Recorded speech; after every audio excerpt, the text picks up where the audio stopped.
Dear Imposter Syndrome. Dear Imposter Syndrome, it turns out you're the fraud. As platforms become our altars and peoples praise our God, you leave people fearing they're a fool among the wise, paralyzing progress by capturing us in your lies. First, certainty certainly evades us, even with the best of evidence. Since omniscience isn't for us, we all wrestle with inference. And unless hubris best us, we all know we need to grow. For knowledge only teaches us to know what we don't know.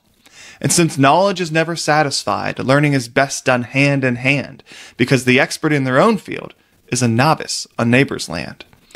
Therefore, knowing what I know and seeing what I've been shown, I accept the limits of my learning and step into the unknown. But dear Imposter Syndrome, I know the cunning in your ways, allowing our dreams to be perfect if in our dreams is where it stays.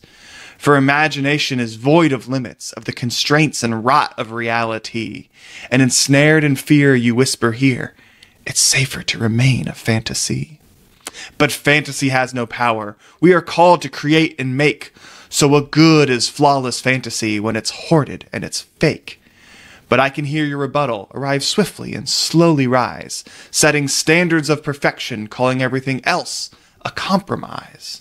And here is where you set your hook, when ideals and urgency dance, saying you must act now and without fail, or you'll forever miss your chance. It's a two-pronged proposition, succeed without fault or sacrifice, but you can't fulfill what you sell, and no one can pay your price.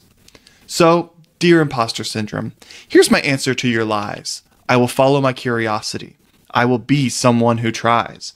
I will focus less on my own laurels as well as my past faults, for simply making progress seems to fend off your assaults. And inertia always resists trying to keep me in my place. That is until I begin to move, then it helps me keep my pace.